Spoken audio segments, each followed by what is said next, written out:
Hey guys, what's up? It's Schlaw coming back to ya with another episode of Car Rides with Schlaw. And I don't know, I still never checked the Mini. I keep forgetting to do that. The 13 Mini to even see if it's recording properly. Like, these recordings could all be terrible, and I guess if you're hearing the audio and it is in a terrible quality, then there is your answer. But if you're hearing it and it's in a good quality, then my assumption turns out to be correct. So it's obviously what we want, but I don't know if we're getting what we want or not. That just remains to be seen. Let's see, clock out. See if we're ready for business. Yep. Like I said, instant. Right out of here. This new spot, it works very strong. It's a strong performer.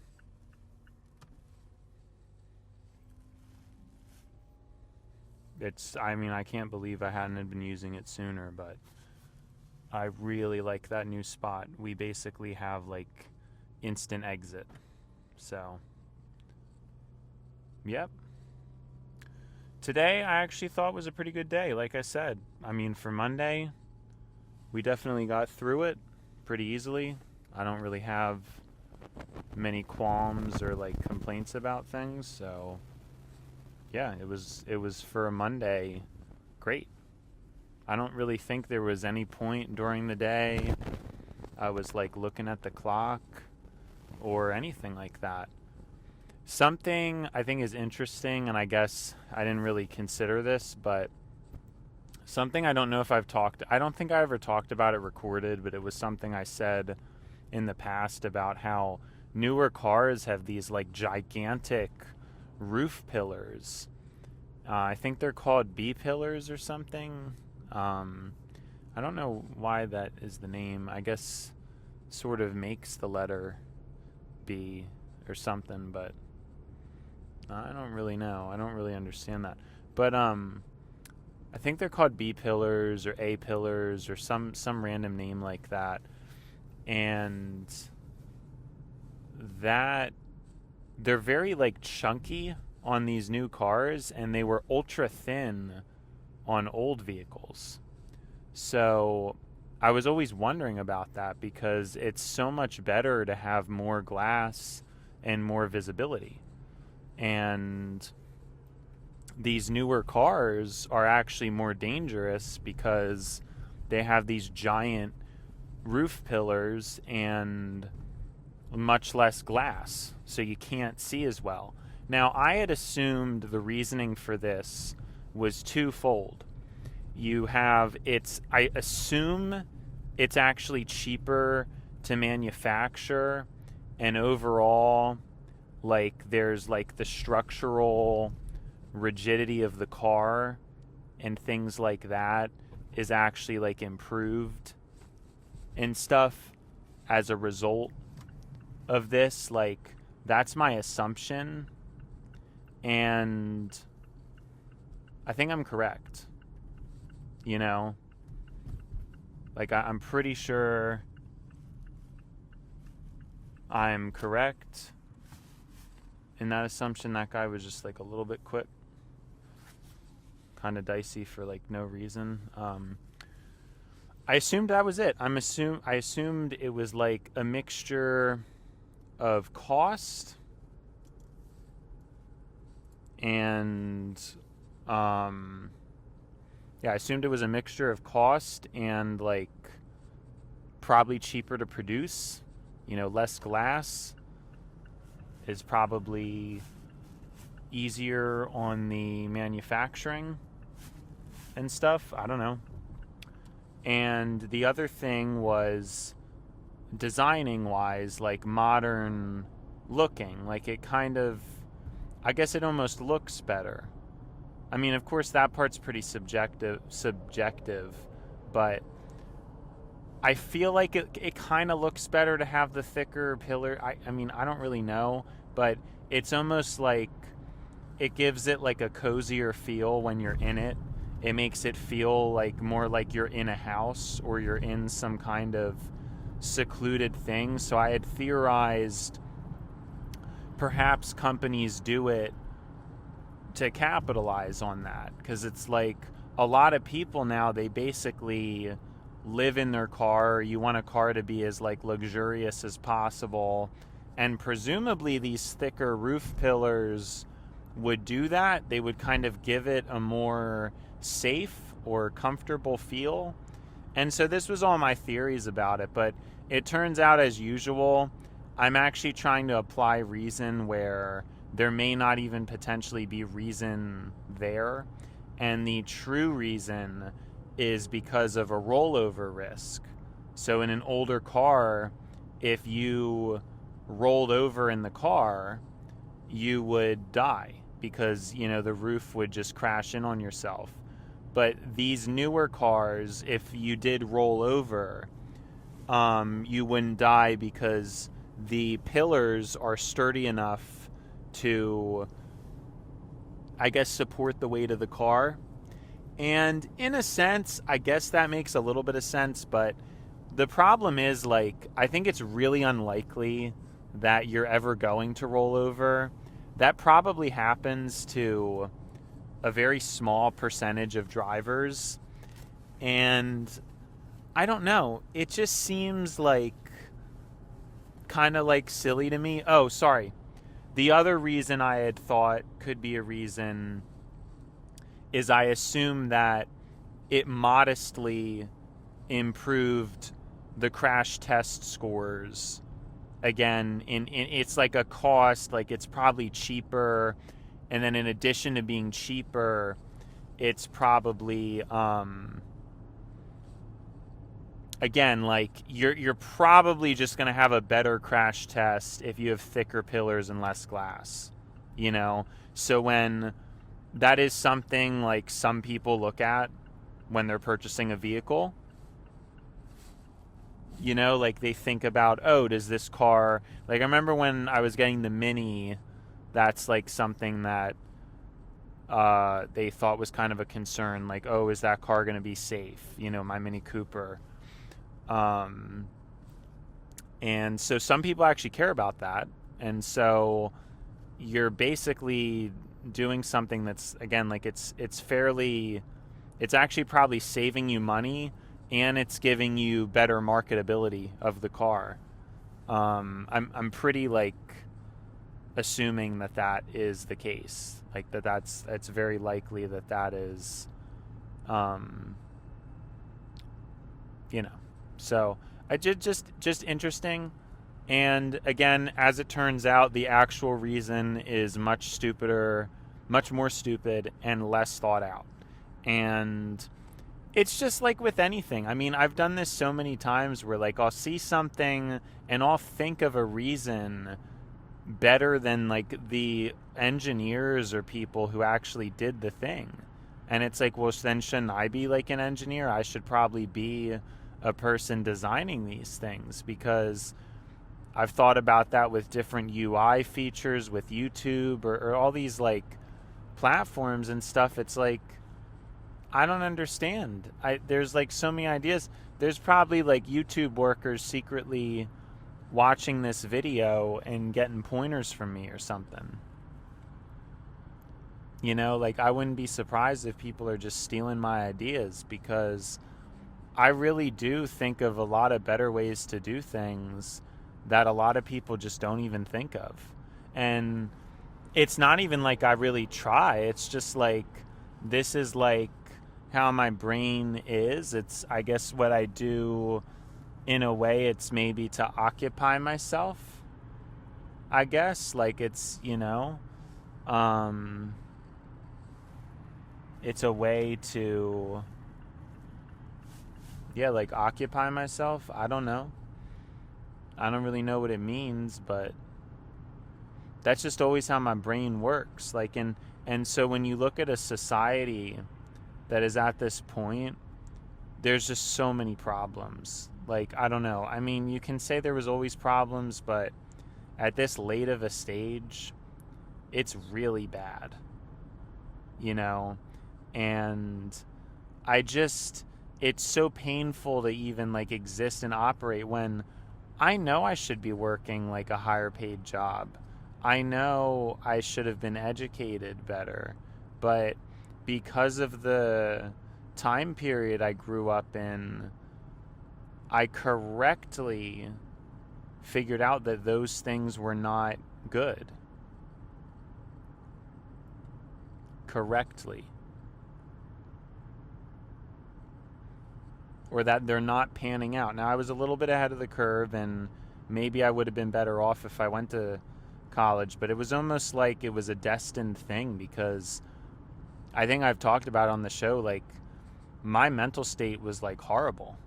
I really couldn't even, I would not have been able to do college. It basically took me until now to get a job. Like, now I'm doing fairly okay for myself, but honestly, like, I talk about, oh, why didn't I work sooner and all this stuff. Like, I was really a mess. I was really, really a mess. I don't think I would have been able to hold down a job. I was just like lost. And I think some of these things, like, I've learned to kind of cope with and tolerate how the system is just horrible and stuff, but I would excel like a lot if there was just a good system. But the system, it's, you know, it's nepotism, you know. It's like, if I was born into a good family, well, sorry, I do think my family's good. I'm using vague terms. I guess I mean to say rich family. I'm sure like a lot would have went down, but then again, my whole personality would be different. So I think we've talked about before how it actually doesn't pan out how you would think if you just gut welfare and like just basically make it, oh, well, probably on average people who are rich have smarter kids. Like, no. Doesn't work, even though it's like a survival of the fittest thing, and you would think that that's how it works. There's a lot of improvement to just putting in like a small amount of money just to make sure there's like a floor for people and to have like a public education that's good. I think what's happening is public education is getting blamed. Like, the school system is getting blamed for a lot of problems that are not, they don't really have anything to do with the school. They have to do with like culture, you know? I don't really think there's anything wrong with school. It's like, but school can only do so much in the age of the smartphone. Like, and I don't know. I just think that's like the facts of the situation. Like, people hate teachers, or they act like, I don't know. You know, it's like learning is learning, and people can't learn because there's really no reason to anymore. Like, you have so much entertainment. And like I've said before, even with texting, I've noticed people using GIFs and images much more than actually typing. Like, actually, somebody actually sitting there and typing something is very few and far in between. And I think that's very sad. Sometimes, too, people are copy-pasting text. They're, you know, maybe copy-pasting AI, but I think a lot of times they just copy-paste text. And, yeah, it's like, wow.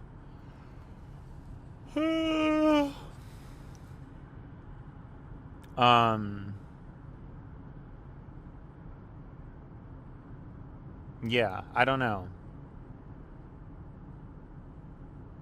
I don't know why I'm losing my train of thought. I'm just having random thoughts. Where were we at? I don't know. Wow. I don't know, my brain does that. It like thinks of something and thinks over what I'm talking about. It's basically as if like I'm writing in pencil and then some thoughts come through like a a Sharpie writing different words on top of the pencil as I'm writing, and then it's like, well, I can't even see what I was thinking before that. You know what I'm trying to say? So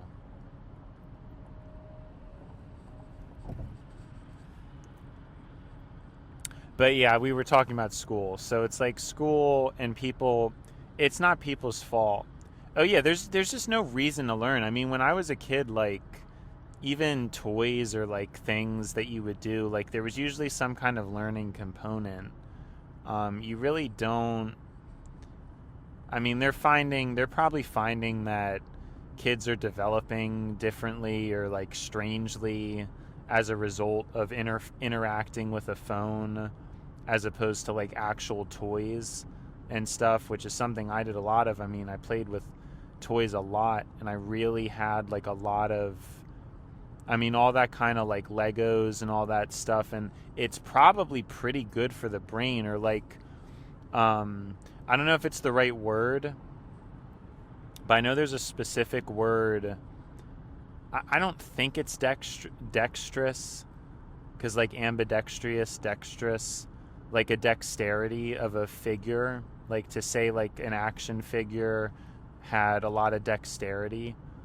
I don't know if there's a better word for it, but you know, like moving figures in different positions. Like, I didn't even ever play Halo. I don't know anything about Halo, but I was really into these mystery packs of Halo figures, you know, and I would play with them and make up stories about them, even though I didn't know anything about them. And I remember those figures. I remember the ones I got and the ones I had still to this day. I don't know who they are, but like, you know, I can see them vividly in my head.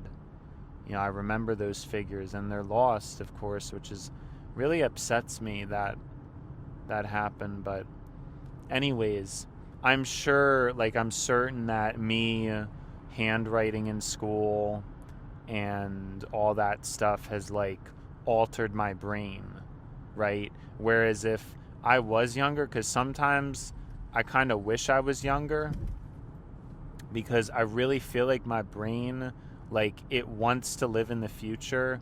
It wants to live in this era of like everything's tracked, everything has surveillance. Like, my brain really wants that.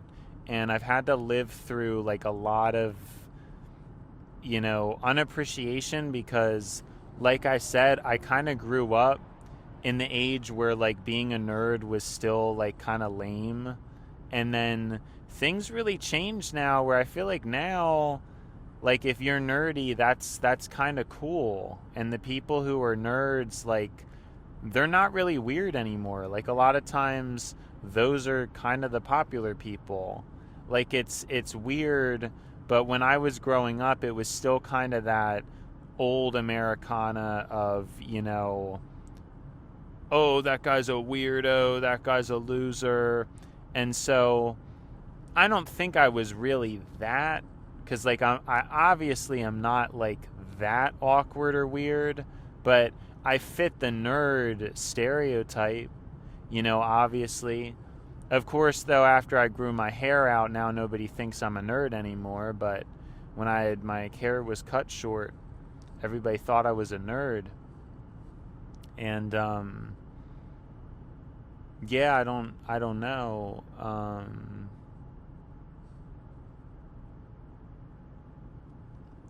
But the whole point is, like, it wasn't appreciated when I was playing Pokemon or whatever. It was like it's kind of weird, because I witnessed the peak of that franchise, like, in my opinion, growing up on Diamond and Pearl, and then having Black and White as my second. Well, no, actually, let's rewind. Growing up with Diamond and Pearl being the new thing on the block, then the second Pokemon games being HeartGold and SoulSilver, and then the third games being Black and White. I really think that was just genuinely the absolute peak time to be like grown up and playing. Like, I really do. I firmly believe that if there were like any other, like, that was just such a good slate to have nostalgia for and to experience as a kid. And there's no way that X and Y had the same magic. Now, I know for some people it probably does because they have nostalgia for it, but I really think if you try to look objectively at the plot and the mechanics and the pixel art, the 3D just didn't do the same thing.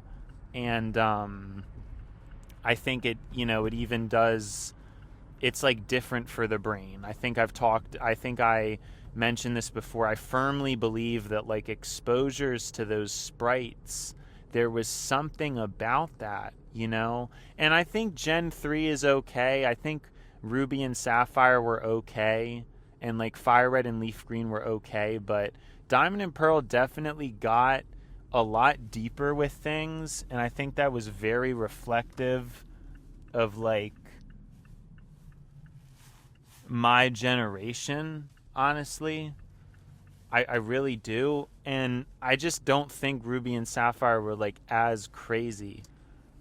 Like I don't know. I mean, of course a lot of this stuff is opinion, but I feel like I'm being pretty objective here. Like I don't think there would have been a better combo than like Diamond and Pearl as a child, then HeartGold and SoulSilver after that, as kind of this like intermission that could be argued as like the best games in the whole series. And then again, still young but older, and now having Black and White, which is arguably like the most mature of the series now that you're like older. So like again, I feel like that's just the optimal thing. And then for some reason I just really lost interest in the series. I mean, I played Alpha Sapphire, but after that I didn't even like X. I tried playing X, I just didn't like it. I literally just couldn't even play it. I was really looking forward to it because I hadn't gotten a 3DS right away, and I only got it once they were making the Alpha Sapphire remakes, which they actually did. Like Omega Ruby Alpha Sapphire were pretty solid remakes. I think those were like pretty good games, honestly. And what a better way to have basically a send-off where I feel like the last Pokemon games that were actually like really good, because I did play the newer ones, but they never touched me in the same way, or they never felt like the plot. Nothing ever really made any sense. So I think there's just a certain specificness to, or a specialness to when I was born and like the things I happened to experience. It was a once in a humanity, I almost want to say. And I know that sounds arrogant, but like I really believe that. Like I don't think that moment is going to get captured again, of like the 2000s into the early 2010s. There was really something about that time that I think just objectively, and I know people are going to tell me the rose-tinted lens. I know that technically speaking, it may have been better or easier for me, especially financially, to grow up in the 70s, 80s, or 90s. But I really witnessed the peak and have a nostalgia for the peak. But there's a great pain with that, too. Because if I was born in the 90s and I was in my 20s in the 2000s, I would have been having money to really experience that stuff differently. But I think the wonder and awe of being a child, it does something to your neuroplasticity and your development, And so there was something iconic and serious about these things, and me absorbing it. Like if I wasn't in America, if I wasn't I guess, I mean, Canada or Europe, it would have been roughly similar. But I mean, if I wasn't in a first world country, if I wasn't born when I was born, like these things really shaped me, And I think a lot of humans, they really underestimate environment's role in their success, and they really think it's like, stuff they did or that they accomplished. And really that the evidence for that seems very limited. just in my understanding of things. Like, I don't want to say free will isn't real, but maybe I want to try to start to train myself to believe in free will, even though I don't think it's real. But yeah, I mean, I guess you want to try. Like, I don't know. I don't have a lot of will. I just have this like a skill to observe. You know what I mean? Like, I'm not strong-willed, but I do have like this will to observe, if that makes any sense. Like, I don't really know how else to explain it, but yeah, it's like a will to observe and like notice things. I don't have any other way to like describe that, but yeah, it's definitely something. I definitely think it's something. But yeah, there has to be. I mean, and I'm gonna put this on to GPT. I know GPT. Oh, everybody has rose-tinted glands. There were other times that were special. I really think the things I was exposed to as a child, and then what ended up, how it influenced me and stuff. I mean, I couldn't have asked for like a better slate of influences, And that the transition from like I was a loser, and then basically by the end of high school, the tide seemed to be turning. Like, a lot of the Switch was out, and that was kind of cool. Like, that was pretty popular. Whereas for a while it was like, oh, the Switch is lame. And there was also probably some kind of timing with that, going from the Wii was a smash hit, but then when I was a teenager, I was obviously on Team Nintendo, and Nintendo was losers at the time. Like, I had the Wii U and I was repping that, and that was like hated. That was like their failure. And so basically, of any time to be like a kind of like that weird like Nintendo fan, hitting it during my adolescence, like being an adolescent during the Wii U time period and being like a Nintendo, that was like just terrible. Because you know what I'm saying? Like, between the three, like if I was PlayStation, Xbox, or Nintendo, it was just, I was definitely Nintendo. I just was. And like, I knew a lot of other friends, they switched to Xbox as they got older. I never did. And it was kind of funny too, because I had, like my two closest friends at the time, like I thought it was really cool because, my one friend was a PlayStation guy and the other friend was an Xbox guy, and then I was a Nintendo guy, and I got the Wii U and I really liked that. Then I still love that console, man. I think that's one of the prettiest consoles ever made. And, I was just in Best Buy and I was feeling the new Lenovo Legion Go 2. And man, that thing is comfortable in my hands. I honestly would love to have that. The size of the grips, it's like basically what the Wii U should have been, It's so good in my hands. Like, I love that Lenovo Go 2. I really like the looks of that thing. I'm very interested in it.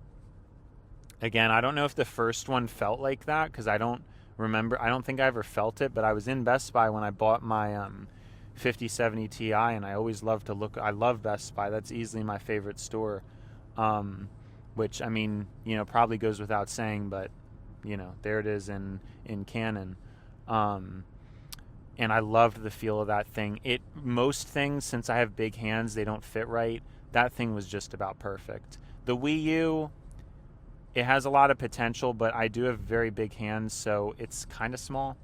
But that Lenovo Legion Go 2, that really felt good. It felt like what it should be. Now, I have never felt the PlayStation 5 Portal, but I'm also very interested in that because that basically is a modern Wii U. And I'm very interested in that too.